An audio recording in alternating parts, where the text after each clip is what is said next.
భద్రాచలం పట్టణంలోని సూపర్ బజార్ సెంటర్లో 6 అంతస్తుల భవనం కుప్పకూలిన ఘటనలో సహాయక చర్యలు కొనసాగుతున్నాయి. శిథిలాల కింద సెల్ ఫోన్, లంచ్ బాక్స్ లభ్యమయ్యాయి. ఓ వ్యక్తి బతికి ఉన్నట్టు సిబ్బంది గుర్తించారు. శిథిలాల కింద నుంచి ఓ వ్యక్తి ఆర్తనాదాలు వినిపించాయని సహాయక చర్యల్లో పాల్గొన్న సిబ్బంది తెలిపారు. దీంతో అతన్ని సురక్షితంగా కాపాడేందుకు ఘటనాస్థలికి వైద్య బృందాన్ని రప్పించారు. దాదాపు 5 గంటలుగా సహాయక చర్యలు కొనసాగుతున్నాయి.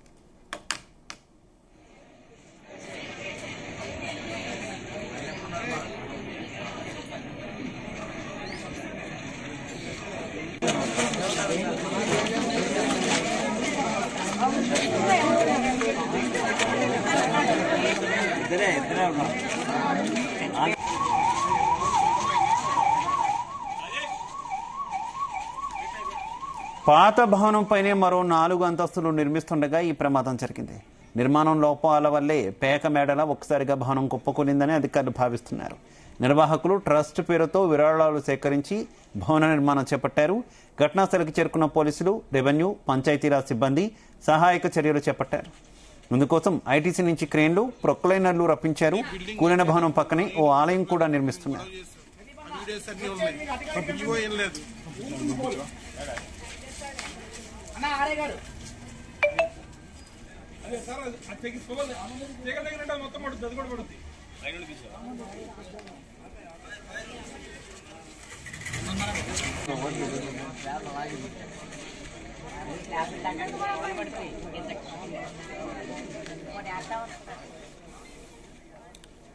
భద్రాచలం పట్టణంలోని సూపర్ బజార్ సెంటర్లో 6 అంతస్తుల భవనం కుప్పకూలిన ఘటనలు సహాయక చర్యలు కొనసాగుతున్నాయి.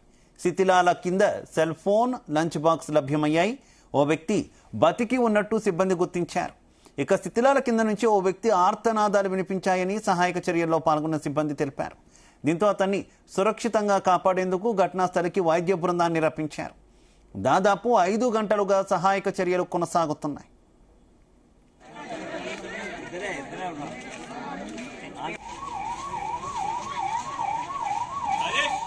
రైట్, ఇక ఘటనాస్థలి వద్ద ప్రస్తుతం ఉన్నటువంటి తాజా పరిస్థితికి సంబంధించి మరింత సమాచారం మా కరెస్పాండెంట్ తిరుపతిరావు లైవ్ ద్వారా అందిస్తారు. తిరుపతిరావు. Thank you Shiva. ఏదైతే భద్రాద్రి కొత్తగూడెం జిల్లాలో భద్రాచలంలో పెద్ద ప్రమాదం చోటు చేసుకుంది.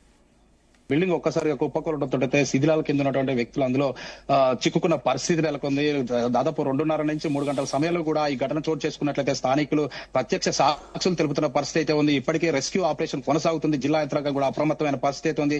ఇక్కడ ఏదైతే జిల్లా ఉన్నటువంటి మంత్రులు కూడా ఇక్కడ అధికారులు అయితే అప్రమత్తం చేసి రెస్క్యూ ఆపరేషన్ లో వాళ్ళందరినీ కూడా రెస్క్యూ చేయాలి, కాపాడాల విధంగా చర్యలు చేపట్టాలని ఆదేశించిన పరిస్థితి ఉంది. ఇక్కడ ఉదయం ఏదైతే మధ్యాహ్నం నుంచి 3 గంటల నుంచి కూడా రెస్క్యూ ఆపరేషన్ అయితే కొనసాగుతుంది. ఇక్కడ మనం విజువల్స్ లో చూసుకోవచ్చు. ఇక్కడ ఉన్నటువంటి జిల్లా కలెక్టర్ విపాటిలో ఇటు జిల్లా ఎస్పీ కూడా పెద్ద ఎత్తున రెస్క్యూ ఆపరేషన్ కొనసాగిస్తున్న పరిస్థితి. అక్కడ జేసీ ఏదైతే సింగరేణి రెస్క్యూ టీం కావచ్చు, ఇటు ఫైర్ సిబ్బంది కూడా పూర్తి స్థాయిలో కూడా రెస్క్యూ ఆపరేషన్ కొనసాగిస్తున్న పరిస్థితి. ఇక్కడ ఉన్నటువంటి జేసీబీలు కావచ్చు, ఇక్కడ వివిధ యంత్రాలతో అయితే సొరంగ మార్గం చేసి అక్కడ అందులోకి వెళ్లే ప్రయత్నం చేస్తున్న పరిస్థితి అయితే ఉంది. ఇక్కడ ఏదైతే లోన్ నుంచి ఒక స్థానికులు అందులో శిథిలాల్లో ఉన్నటువంటి వ్యక్తి వాయిస్ కూడా వినపడట్టు కూడా అధికారులు అయితే తెలుపుతున్న పరిస్థితి. వారికి ఆరోగ్యంగా ఏదైతే ఆక్సిజన్ కూడా ఆ లోనకు పంపిస్తున్న పరిస్థితి ఉంది. ఏదేమైనా గత 3 గంటల నుంచి కూడా ఈ రోజు జరుగుతున్న 3 గంటల నుంచి కూడా ఇక్కడ ఏదైతే రెస్క్యూ ఆపరేషన్ కొనసాగుతుంది. ఇది దాదాపు 6 అంతస్తుల బిల్డింగ్ ఒక్కసారి కుప్పకూలటం, దీనికి ఎటువంటి అనుమతులు లేవు. అంటే దాదాపు 120 పైగా అనుమతులు ఏదైతే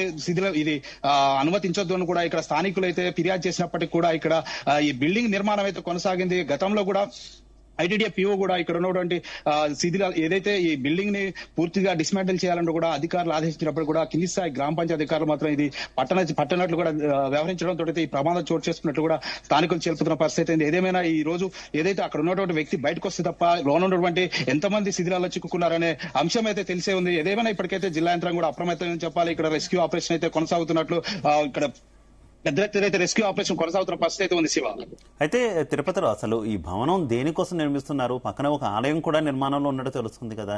ఎవరు దీని యజమానులు? ఏదైనా సంస్థ నిర్మిస్తున్నటువంటి పరిస్థితి ఏంటి? పూర్తి వివరాలు ఏమైనా మున్సిపల్ అధికారులు బయటకు తీసినటువంటి పరిస్థితి ఉందా?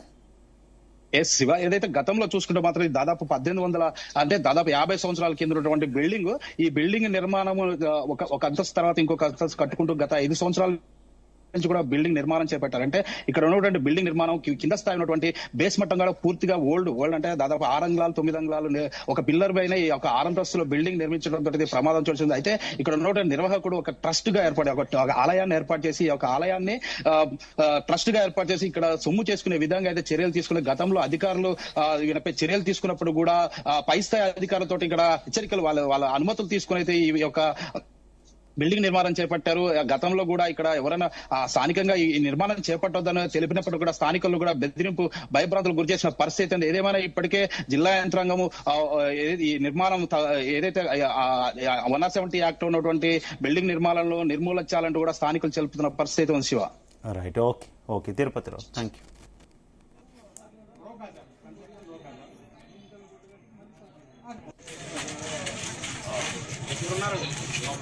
ఈ బిల్డింగ్ కట్టేటప్పుడు నేను పుణ్యం ప్రదీప్ అన్న మేము గొడవ చేస్తాం. ఆ వీడియోస్ అన్ని ఉన్నాయి. ఇవో ఏం లేదు.